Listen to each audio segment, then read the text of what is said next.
Shalom saudara-saudaraku yang diberkati oleh Tuhan, kembali lagi bersama dengan kami di channel Kabar Keselamatan.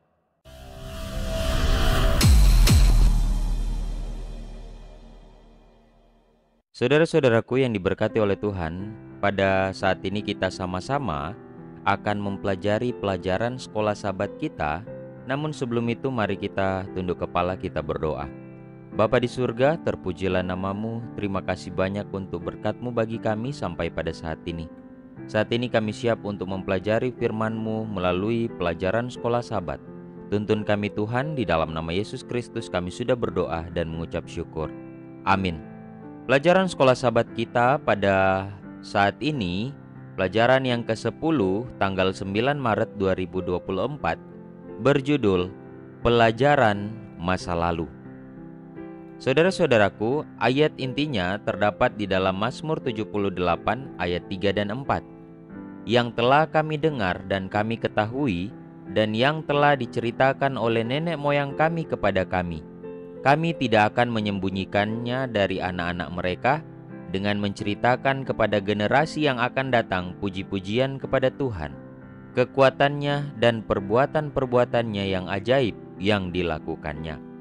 Saudara-saudaraku, Mazmur-mazmur historis menceritakan kepada kita peristiwa-peristiwa utama dalam sejarah bangsa Israel. Mazmur-mazmur ini secara khusus berfokus pada cara Allah memimpin mereka keluar dari Mesir. Mereka tidak menceritakan kisah-kisah yang epik, tetapi realitas murni. Bangsa Israel memberontak, tetapi Allah mengampuni mereka dari waktu ke waktu dan selalu bertindak demi kebaikan mereka, terlepas dari semua pemberontakan yang mereka lakukan. Tuhan membuat mereka hidup dengan aman di tanah Kanaan.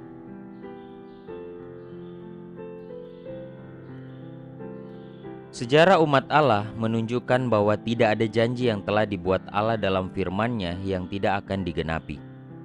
Hal ini mencakup janji-janji ilahi tentang pemeliharaan pribadi saat ini dan janji-janji masa depan tentang kedatangan Kristus yang kedua kali, yang akan menegakkan kerajaan Allah yang penuh keadilan dan kedamaian di bumi yang baru.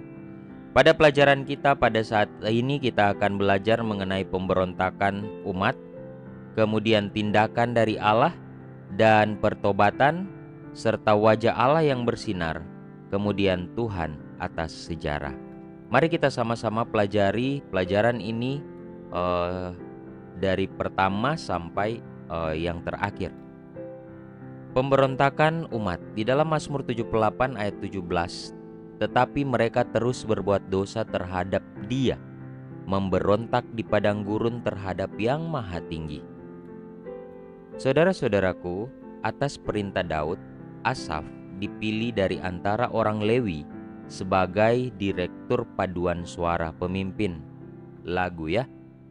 Ia dan anak-anaknya adalah para nabi dan menggubah Mazmur. Dalam Mazmur 78, Asaf mengingatkan kembali sejarah dari keluaran hingga zaman Daud, dengan maksud untuk mengajarkan kita pelajaran-pelajaran penting. Mari kita lihat di dalam Mazmur pasal 78 ayat 1-8. Tujuan dari Mazmur ini adalah agar kita boleh mengingat bagaimana Tuhan telah memimpin umat-Nya, dan Tuhan itu layak untuk dipuji. Itulah sebabnya kita harus mengajarkannya kepada anak-anak kita agar mereka tidak menjadi pemberontak seperti nenek moyang mereka zaman dulu. Kemudian dalam Mazmur pasal 78 ayat 9-54, Tuhan mengirimkan tulah ke Mesir. Dia membelah lautan, memimpin mereka dengan awan di siang hari dan api di malam hari, dan mengeluarkan air dari gunung batu. Bangsa itu tidak percaya bahwa Allah dapat memberi mereka daging dan roti.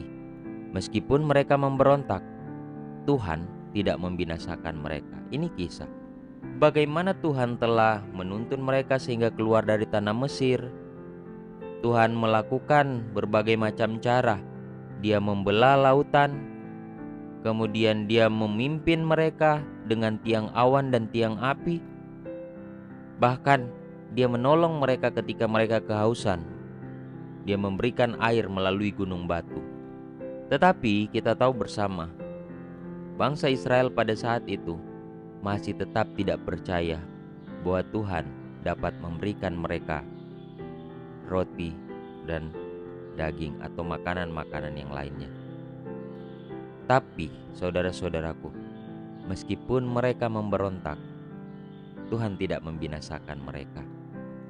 Belas kasihan Tuhan tetap ada karena Allah itu kasih adanya. Kemudian dalam Mazmur pasal 78 ayat 55 sampai 64. Mereka didirikan di Kanaan karena Allah telah mengusir penduduknya. Mereka diberikan tanah perjanjian Kanaan.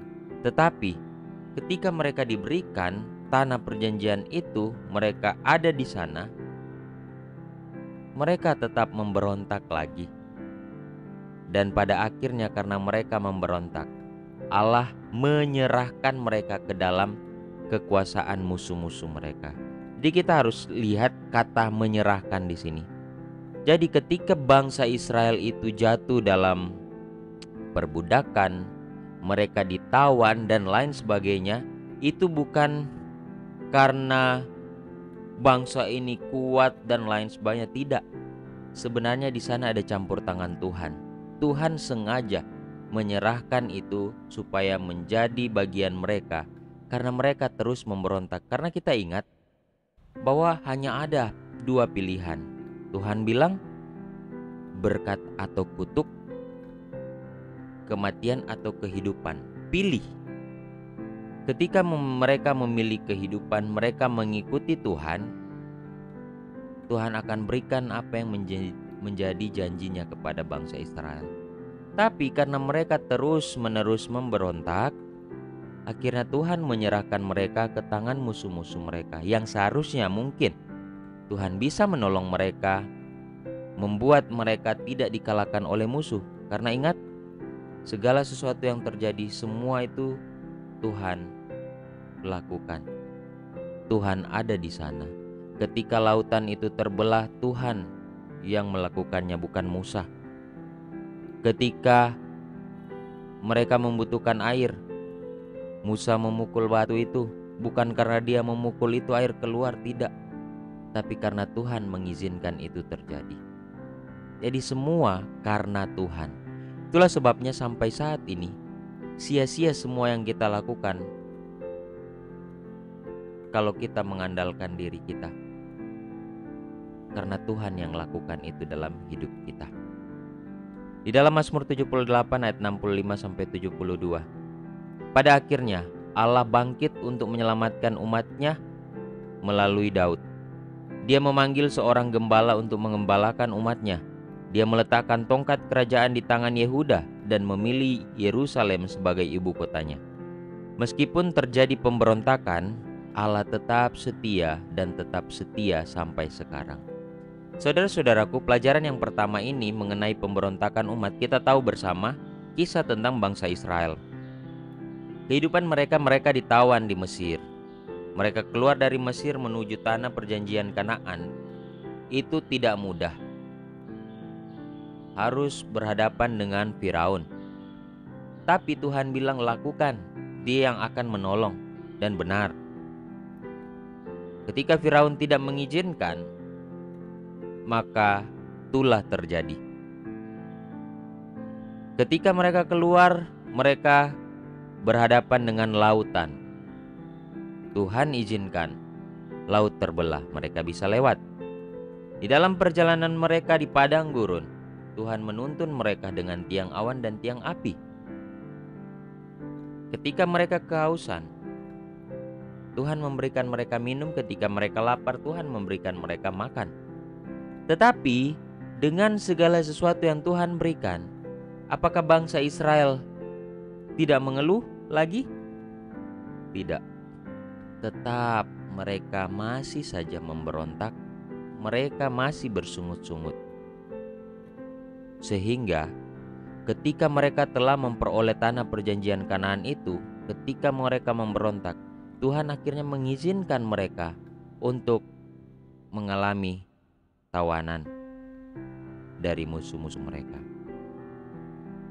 Tapi yang perlu kita ingat, sekalipun mereka terus-menerus memberontak, mereka mengalami akibat dari pemberontakan mereka,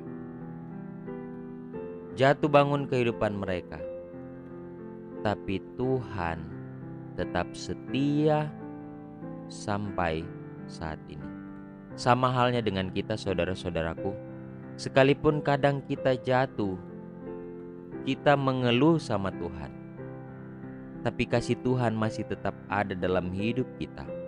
Dia masih tetap menginginkan kita untuk kembali bertobat, kembali menyerahkan seluruh hidup kita kepada Tuhan tanpa ada nego-nego.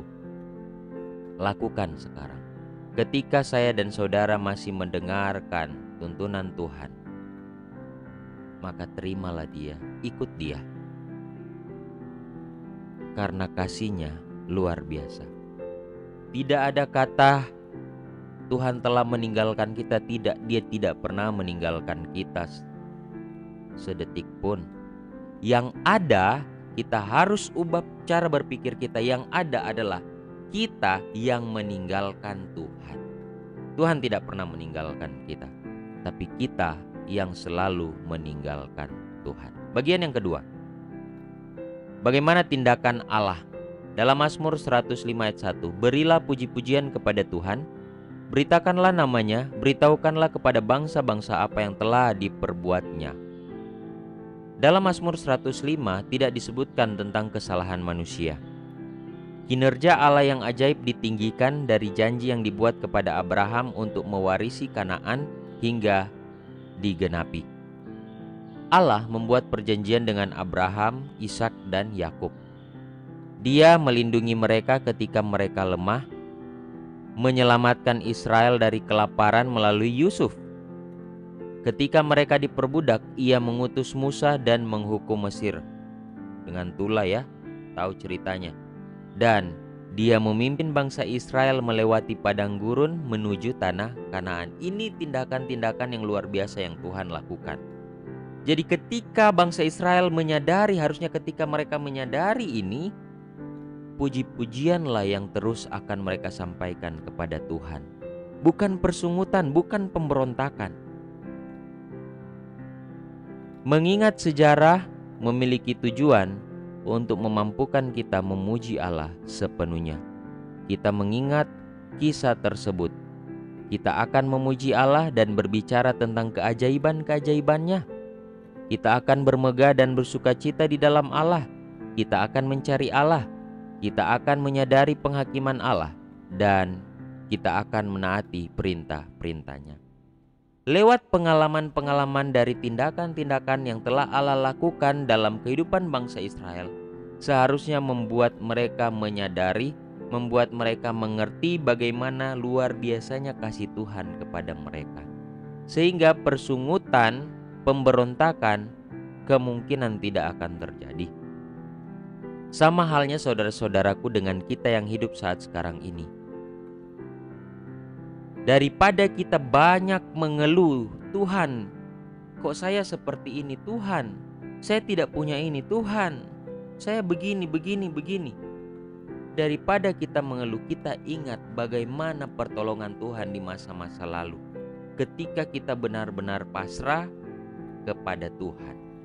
Mungkin kita ada saat sekarang ini karena ulah kita sendiri, tidak pernah mendengarkan arahan Tuhan. Bagaimana caranya? Karena kita malas belajar firman Tuhan. Sehingga kita tidak tahu arahan Tuhan dalam hidup saya bagaimana.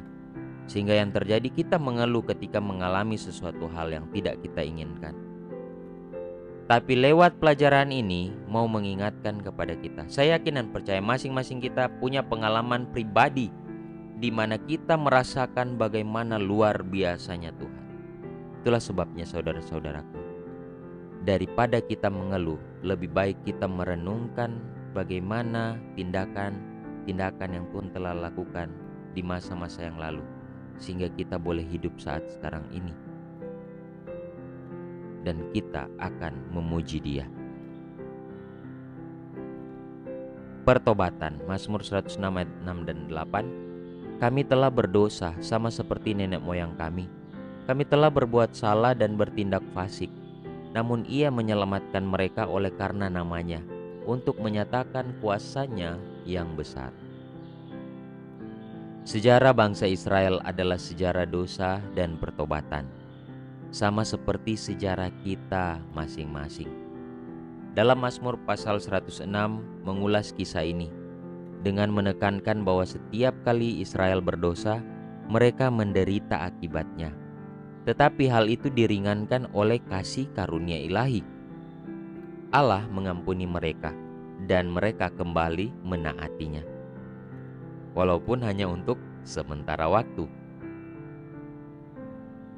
Syafaat Musa dan Pinehas disoroti, yang merupakan tipe-tipe syafaat Yesus juga bagi kita dalam Mazmur 106 ayat 23, 28 sampai 31. Tetapi saudara-saudaraku, kesabaran Allah ada batasnya. Ketika bangsa itu semakin jauh melangkah, semakin jauh mereka memberontak, tidak mau mendengarkan Tuhan, Tuhan menyerahkan mereka ke dalam pembuangan. Namun sekalipun Tuhan menyerahkan mereka ke dalam pembuangan, kasih-Nya itu luar biasa, saudara-saudaraku. Dia tetap menunjukkan belas kasihan-Nya. Sejarah memberi kita keyakinan bahwa kita dapat memohon pengampunan kepada Tuhan dan menerima pembebasan dari-Nya. Kemudian kita akan memuji Dia untuk selama-lamanya. Saudara-saudaraku, kita ingat peristiwa Daniel dan kawan-kawan ketika teman-temannya ini diperhadapkan dengan sebuah patung ketika mereka dalam tawanan Raja Babel. Mereka disuruh menyembah. Apa yang mereka lakukan? Mereka katakan, tidak, kami tidak akan menyembah. Mereka punya iman yang luar biasa di dalam kitab Daniel, di mana kenapa saya katakan iman mereka itu iman yang memang luar biasa? Dan inilah iman itu. Ketika raja mengatakan bahwa kalau tidak mereka akan masuk ke dalam dapur api, dilemparkan ke dalam dapur api, jawaban mereka adalah, kami percaya Tuhan akan menolong kami. Tuhan yang kami sembah akan menolong kami. Kami percaya. Namun, sekalipun Tuhan tidak menolong kami tidak akan menyembah. Inilah kalimat iman yang sesungguhnya. Kita percaya kita punya Tuhan yang luar biasa, yang memberikan berkat bagi kita. Tuhan yang telah memberikan kita rumah yang mewah. Tuhan yang telah memberikan kita keluarga. Tuhan yang telah memberikan kita anak dan orang tua. Tuhan yang telah memberikan kita kendaraan yang baik, yang bagus. Itulah sebabnya, karena kita percaya dengan Tuhan yang punya kuasa, sekalipun kita ditawarkan dengan gaji yang besar, tapi kita harus mengorbankan hari Sabat. Kalau kita punya iman yang benar, kita akan tolak.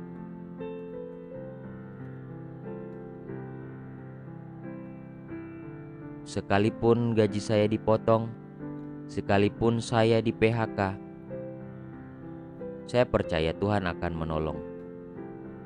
Tapi jika itu terjadi, saya masih akan tetap percaya sama Tuhan. Dia menyediakan suatu pekerjaan yang lebih baik. Inilah harusnya iman, seperti teman-teman dari Daniel. Dan benar, jawaban dari iman yang sesungguhnya itu terjadi ketika mereka tidak menyembah. Akhirnya mereka harus dilemparkan ke dapur api. Apakah mereka terhindar dari dapur api? Tidak. Seakan-akan mereka tidak ditolong sama Tuhan, bukan? Namun kita lihat tidak sampai di situ. Ketika mereka dilemparkan ke dapur api, orang yang melemparkan mereka justru jatuh karena begitu panasnya. Tetapi mereka di dalam tidak kenapa-kenapa. Karena apa? Tuhan melindungi mereka di dalam dapur api. Mungkin secara manusia Tuhan tidak menolong kita supaya tidak masuk ke dalam dapur api, tetapi Tuhan akan menolong kita untuk melewati dapur api itu. Luar biasa cara kerja Tuhan. Sama halnya dengan Daniel ketika dia dilemparkan ke gua singa. Tuhan tidak menolong Daniel agar dia terhindar dari gua singa, tapi Tuhan mengizinkan Daniel masuk ke sana, tapi Tuhan tidak membiarkan dia diterkam. Tuhan melindungi dia ketika dia berada di dalam gua singa. Begitu pula dengan kita, saudara-saudaraku. Mungkin Tuhan mengizinkan kita mengalami penderitaan yang kita alami saat ini, tapi ketika kita tetap percaya sesungguhnya kepada Tuhan, Dia selalu bersama-sama dengan kita. Hanya fokus kita yang harus kita ubah, berfokus kepada Tuhan, bukan kepada masalah tersebut. Pertobatan dalam diri kita sangat penting, agar kita bisa menyadari betapa besar kuasa Tuhan. Selanjutnya, wajah Allah bersinar. Mazmur 80 ayat 3. Pulihkanlah kami ya Allah, buatlah wajahmu bersinar atas kami, supaya kami diselamatkan. Dalam kitab Mazmur kita menemukan sebuah Mazmur yang sangat istimewa. Di dalam Mazmur 80, Mazmur perumpamaan. Israel diibaratkan sebagai kebun anggur yang Allah pindahkan dari Mesir, ditanam di Kanaan dan membuatnya bertumbuh dari Laut Tengah sampai ke Sungai Efrat. Kemudian Allah membiarkan kebun anggur itu terbengkalai dan musuh-musuhnya memasukinya untuk membinasakannya. Karena alasan ini, sehingga pemazmur memohon kepada gembala Israel untuk bangkit dan menyelamatkan dalam Mazmur 80.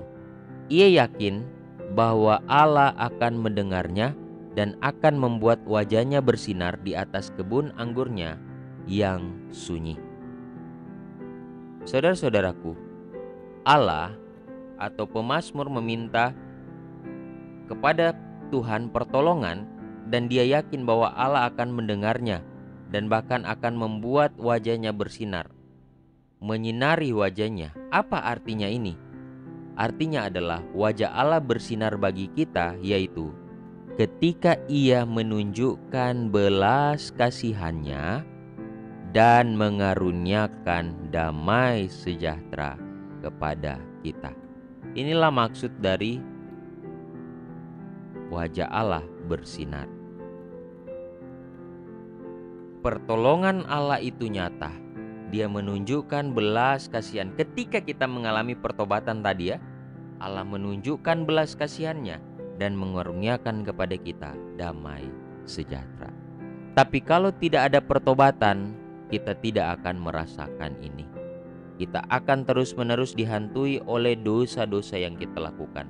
Tapi karena kita bertobat, datang sama Tuhan, berserah sepenuhnya sama Tuhan, maka wajah Tuhan bersinar dalam kehidupan kita karena belas kasihannya Dia mengampuni, seperti dalam 1 Yohanes 2 ayat 9 ya. Kemudian Dia akan mengaruniakan juga kita damai sejahtera. Dan bagian yang terakhir, Tuhan atas sejarah. Mazmur 135 ayat 6. Tuhan melakukan apa yang dikehendakinya, di langit dan di bumi, di laut dan di dalam samudra raya. Dalam Mazmur 135 ayat 1-5, kami memuji Tuhan atas kebaikan dan kuasa-Nya. bagaimana Allah telah menunjukkan kebaikan dan kuasa-Nya kalau begitu? Mari kita lihat. Dalam penciptaan. Mazmur 135 ayat 6-7. Kemudian, Dia menunjukkan kebaikan dan kuasa-Nya pada waktu bangsa Israel keluar. Pada waktu keluaran. Saudara-saudaraku, dan bagaimana Allah telah menunjukkan kebaikan dan kuasa-Nya dalam menaklukkan Kanaan. Ini bukti sejarah bahwa Tuhan sangat baik, Tuhan punya kuasa, dan Dia tunjukkan lewat bukti-bukti yang terjadi. Dia menciptakan, Dia menuntun bangsa Israel keluar dan sampai mereka tiba di tanah Kanaan. Bukti konkret dan telah terjadi. Itulah sebabnya kalau kita benar-benar menyadari kuasa Tuhan, kebaikan Tuhan, kita akan lebih banyak memuji Tuhan dibandingkan mengeluh. Tuhan kok begini, Tuhan kok begitu, dan lain-lain. Justru sebaliknya, Tuhan terima kasih untuk ujian hidup ini.